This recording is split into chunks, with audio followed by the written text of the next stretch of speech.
Hari Om.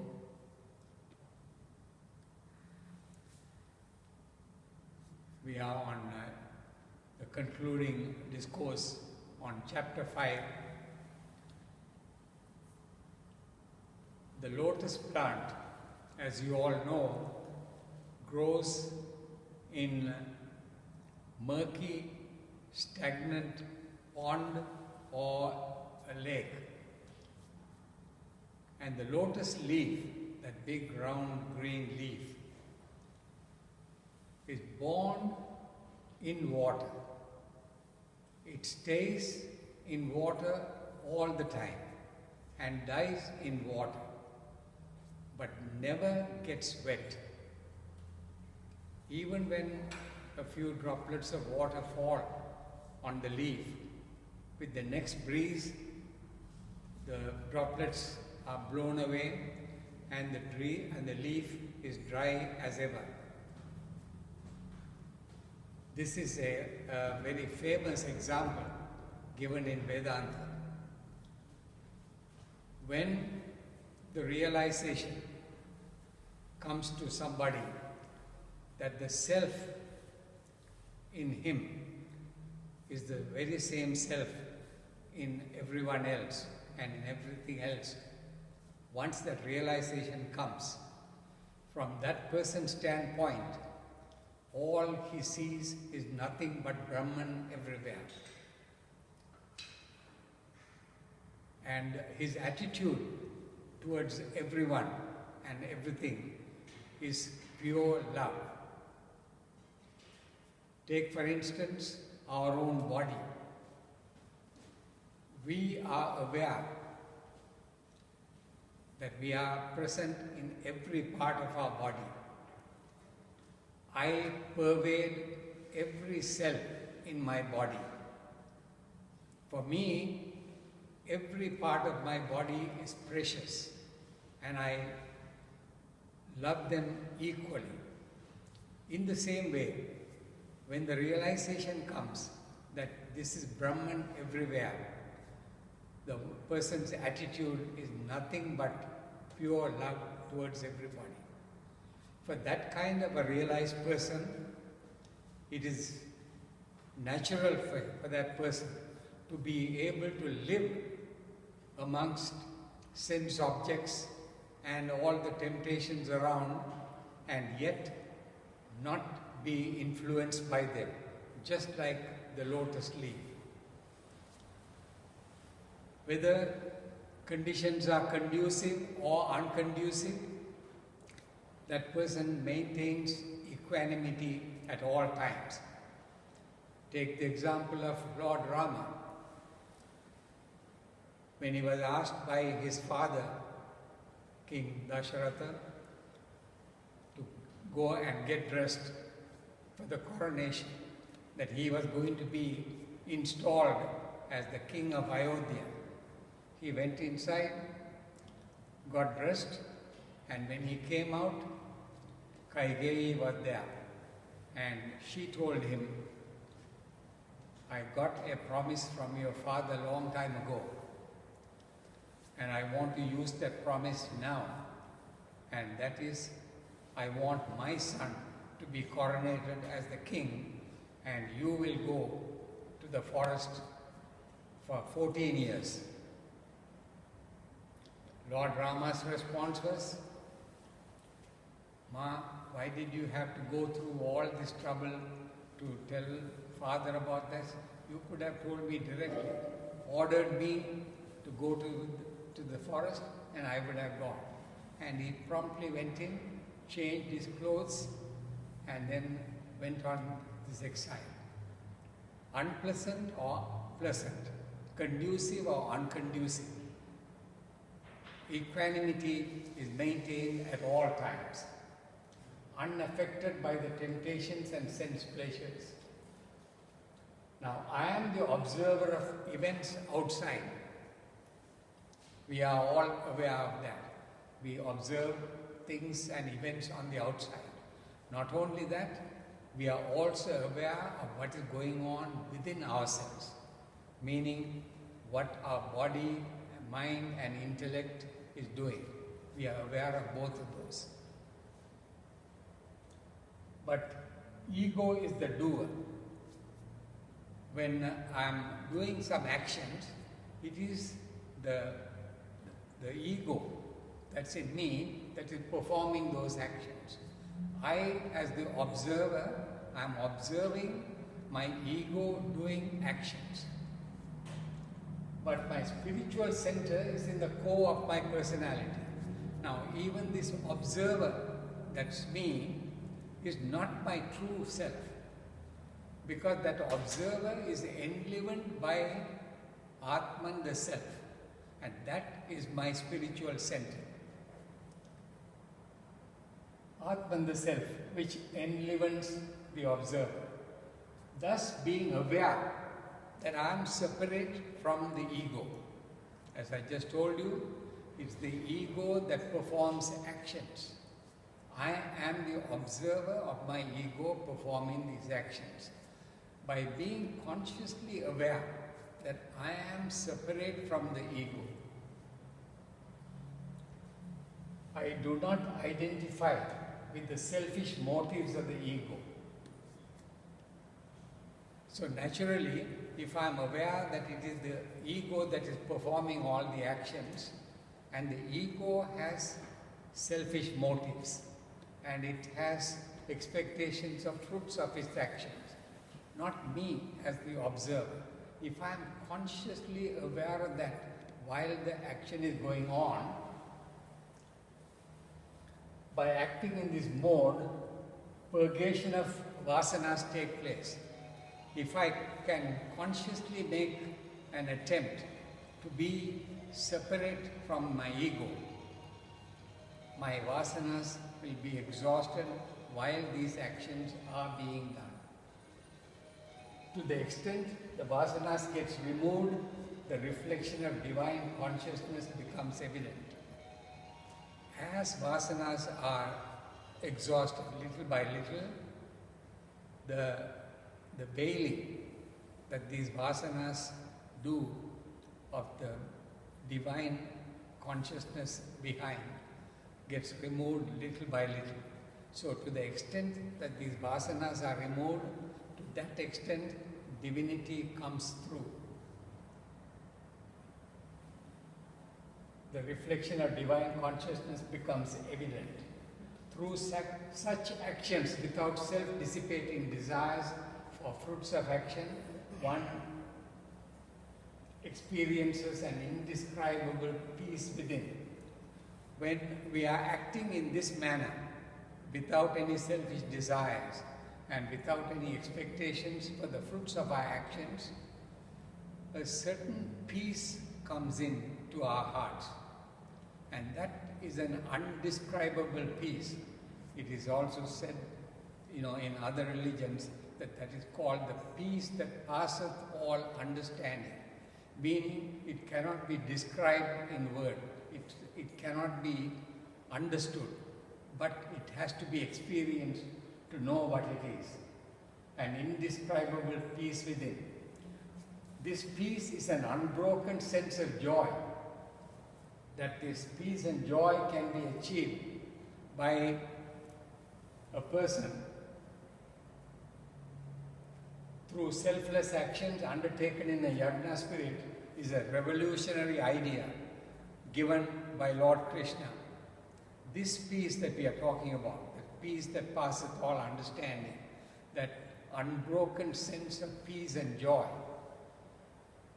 which is the ultimate goal that we are seeking, that can be accomplished in this life, in this world, by acting without selfish desires and by acting in a yajna spirit.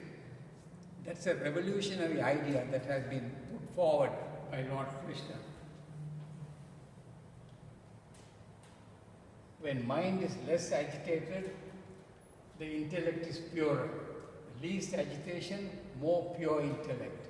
No agitation, absolutely pure intellect, which is the Brahmanic state. Let me explain that a little bit more real quickly. You are all familiar with this BMI chart that we have gone over before. The vasanas that we have are unmanifest, but it manifests itself in this world first by being desire at the intellectual level. And when vasanas express itself as desires at the intellectual level, it causes agitations in our minds. And these agitations then prompt us to act in a desire-prompted way. So one can imagine if the vasanas are less, then the desires at the intellectual level would be that much less. And lesser the desires at the intellectual at that level, there'd be less agitations in your mind. Now, if you take it a little further, if there are no vasanas at all, there'll be no desires at the intellectual level, and the mind would be at total peace. And this is called the Brahmanic state. And that can be accomplished by exhausting all the vasanas.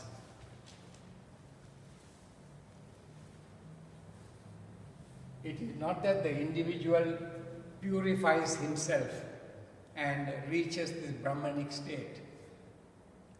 There are exercises and sadhanas that we are supposed to perform, and when we do that, our mind gets purer and purer, and when we reach that ultimate level, we become Brahman himself.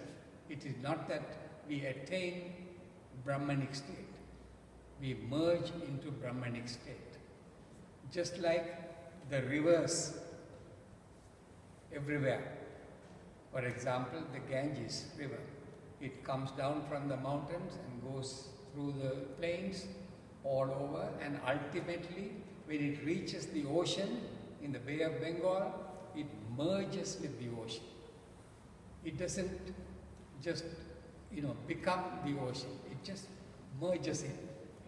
Just in the same way, one becomes Brahman himself when we reach that stage.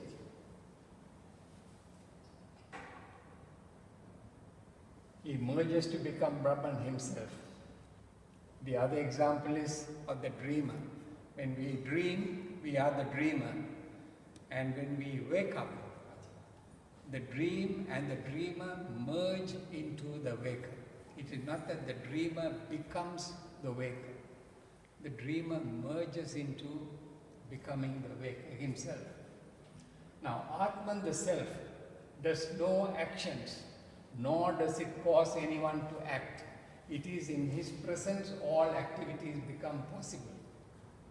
The Atman, the self, when it is not there, this body is dead. It's a dead carcass.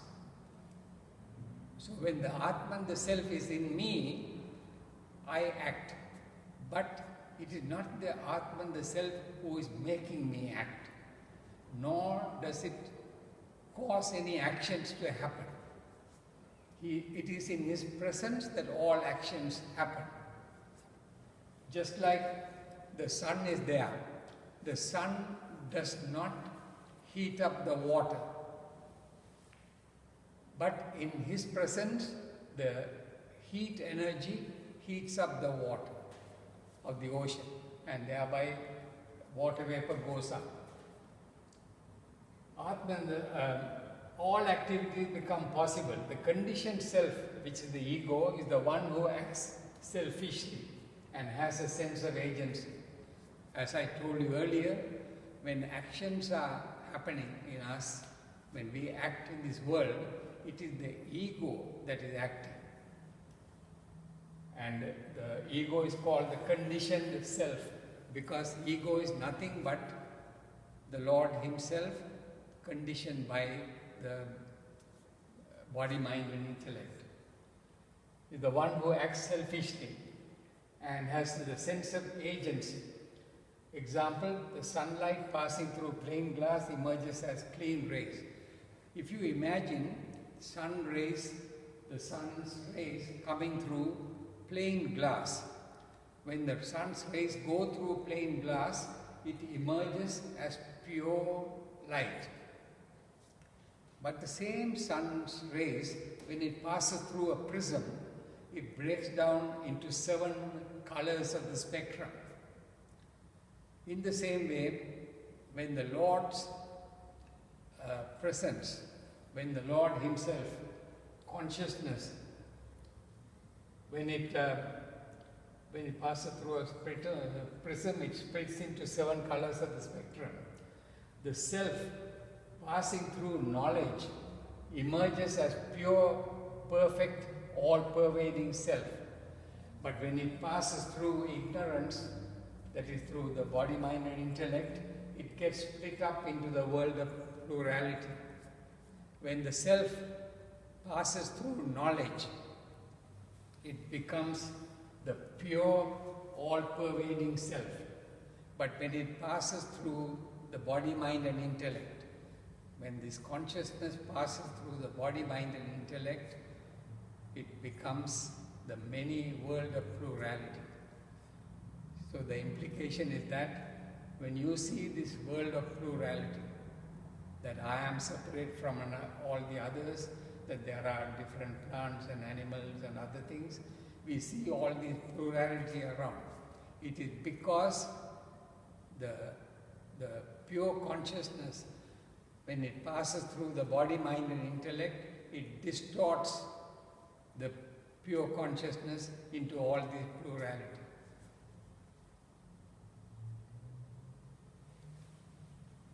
Darkness is removed by light instantly, regardless of how long the darkness has been there. I have given this example before also. There are caves in the Himalayas where it had been dark for centuries now. And yet, if you go into those caves and flash the light, that darkness which had been there for centuries gets removed instantly. So it doesn't matter how long the darkness has been, light immediately removes darkness. In the same way, knowledge removes ignorance, regardless of the fact that the ignorance could have been there for several years or for several generations.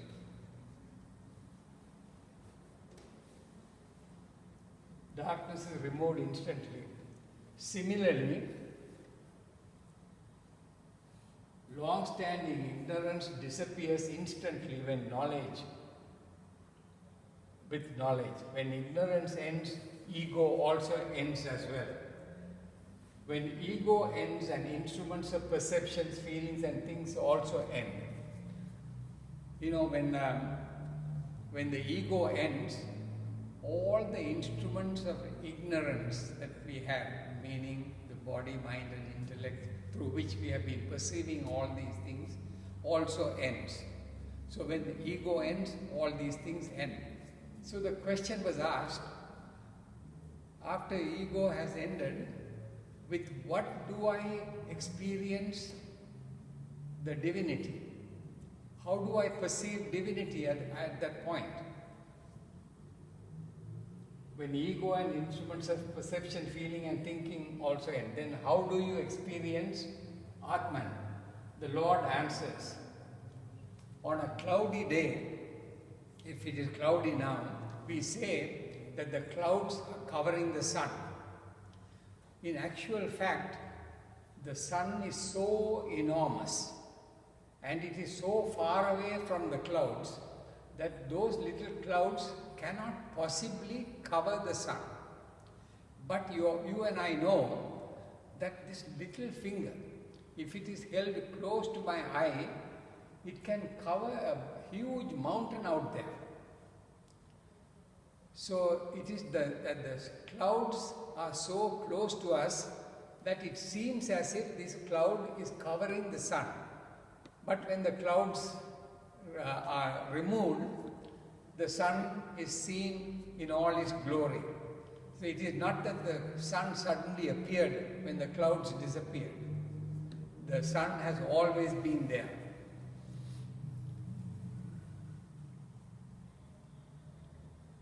we say clouds have covered the sun. Actually, the sun is enormous and so far away that a few clouds cannot cover it.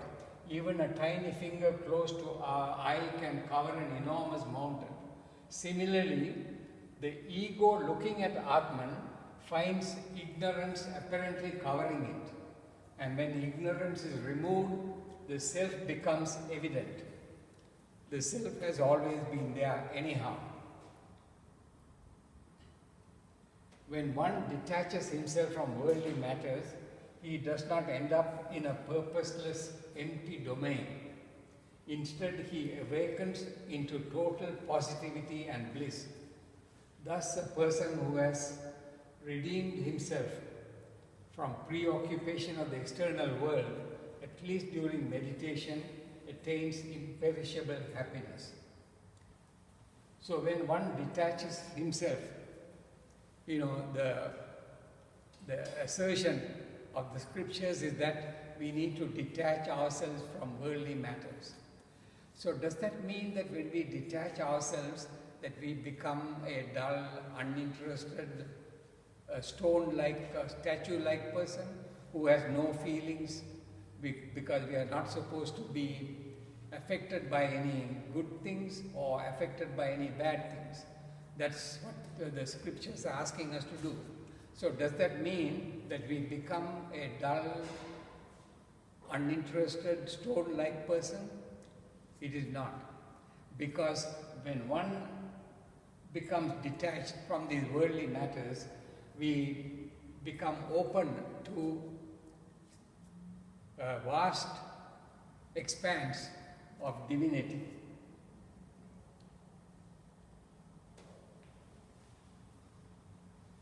The pleasures that come with constant contact with sense objects have a beginning and an end. It inevitably leads to pain and suffering. Now, if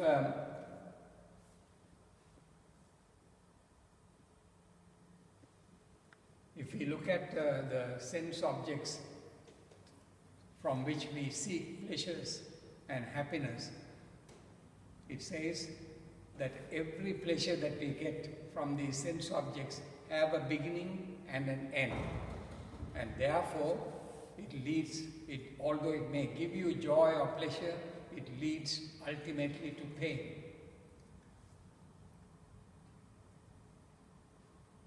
And even the same objects that give joy putrefies to give sorrow. That's the law of diminishing utility. We all know that the same object that gives you happiness, when you have more of that, it eventually becomes sorrow. Take, for example, a piece of chocolate. If you eat a piece of chocolate, it is very sweet and you enjoy that. You eat another piece of chocolate and another. And when you come to the 5th piece of chocolate, the sweetness is not that great. And when you come to the 10th piece of chocolate, not only it is not sweet, now you are becoming nauseous. If you eat about 15 pieces of chocolate, you are ready to throw up. Now the chocolate remains the same, but it had caused not happiness, but real pain and suffering. This is the nature of sense objects in this world. And that is a fact that Vedanta talks about all the time. This philosophy sounds good, but is it practically possible? All these philosophy about detaching ourselves, acting unselfishly, without any expectations of fruits of our actions, these all sound good on paper. But from a practical standpoint, is it possible for us to do all these things and accomplish these things? The Lord says, yes. And his answer is, withstand the impulse of desire and anger, then you will attain happiness in this life itself. Withstand the impulse of desire and anger. Meaning, desire is the one that prompts us to act all the time. And Desire is actually an excessive likeness for some object or a being. And we pursue that because we want to acquire that. The intensity of the desire is dependent on the intensity of how much I want that person or that object. When this flow of a desire in our mind is obstructed or not fulfilled, that same energy becomes anger. Anger towards the obstruction that prevented me from enjoying. So the Lord says, withstand the impulse of desire and anger, and then your mind will be at peace. And it is a practice that we can do practically on a daily basis. And when we do that, it becomes possible to accomplish all these things. The seeker in his detachment not only withdraws from worldly pleasures, but also discovers in himself an ampler sense of perpetual happiness. Once realization comes, he is Brahman himself. He lives joyously serving mankind. Once a person becomes realized, it is not that his life ends right there. Thereafter, he lives on in this world till his mortal coil drops off. And in that time, he serves mankind joyously, not being affected by any of the temptations in this world. Now, with that, technically, chapter 5 is over. But then, the last two stanzas give a preview of the next chapter, which is chapter 6. And it's giving a hint about the following chapter. The external world cannot cause any disturbance in us. It is our contact with this world that makes us feel anxious, depressed, agitated, and so on. Because the world by itself cannot influence us unless we contact them. It is our contact with them through our mind that we suffer agitations. For example, if I have a boat and the boat is tied to a pole there, but the boat is floating in water. Every time the waves come, the boat is going up and down. But I am in the shore. I am watching my boat going up and down. I am not affected by the boat going up and down. But if I am seated in that boat, then I will be tossed about up and down by the waves. In the same way, this world is there for us, but it has no way of affecting us unless I contact the world through my mind. Through our mind, we suffer agitations. Sounds, sights, smells, tastes, and touch, these are all the 5 senses, bring sense objects and agitate us. The sense objects of this world reach us through these 5 senses, and then it reaches our mind. If we practice tranquility, if we practice shutting them out and not mentally identify with them, we will discover the necessary tranquility for meditation. And that is the subject of chapter 6, which we will take next time. Thank you.